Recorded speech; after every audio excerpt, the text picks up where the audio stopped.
Golgotha ke Kalbari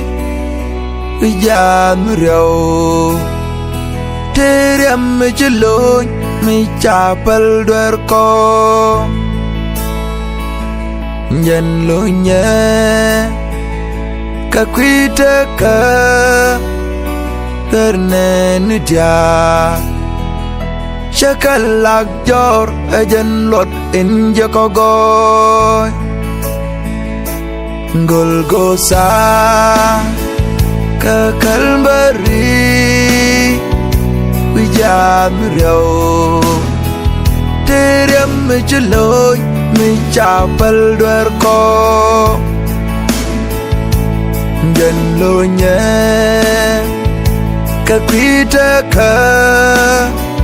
Duerne dia Shakalak jor Ajan lot in jakogoy Anchalan mudray dwer Chalak keriam de Anchalan mudray dwer Chalak keriam de Anchalan mudray Maya một chiếc cu đánh ngồi nước đêm Anchalan mudray dwer Chalak keriam de Anchalan mudray dwer Chalak keriam de Anchalan mudray Maya một chiếc cu đánh ngồi nước đêm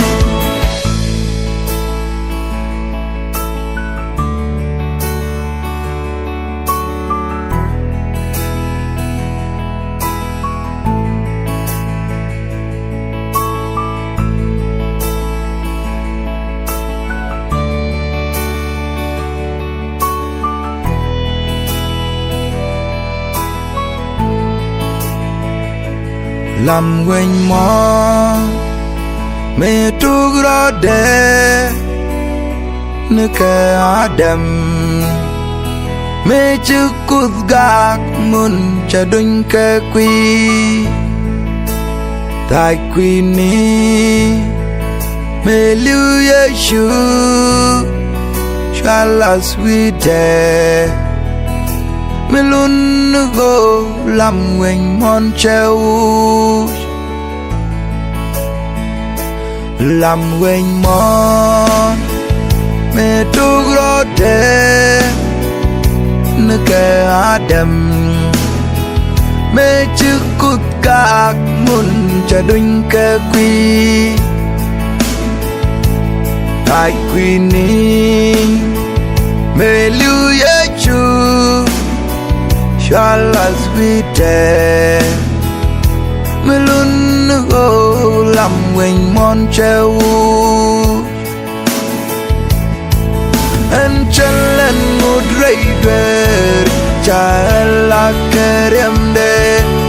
Anchalan mudray dwer Chalak keriam de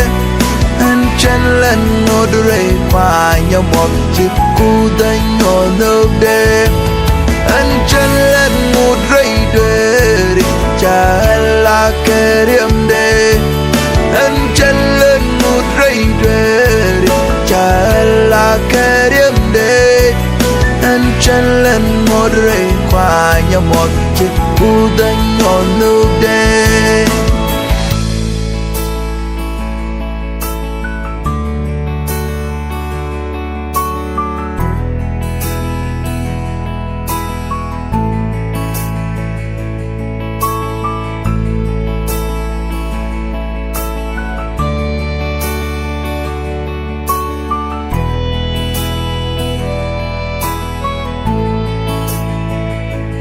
Ok lưu Chuyện thật quay loạt Karun te shido Talaram lung nas Lulas kanapar Entame Shigoy ko George Kariam kerso Rame podlia Chikwarmo Tagapo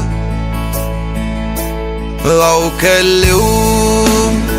Shwe tel quay loa Karun te shido Tel ram luang na El loa Shkana par Venta me Shigoy ku joj Karyam kerso Rame buat lia Shukur mos tagapo Encen len mudrei dwer Chala karyam de Encen len mudrei dwer Chala karyam de Encen len mudrei Panya một chiếc cu đánh ngồi nước đêm Encen len mudrei dwer Chala karyam de Encen len mudrei dwer Chala karyam de Encen len mudrei Panya một chiếc cu đánh ngồi nước đêm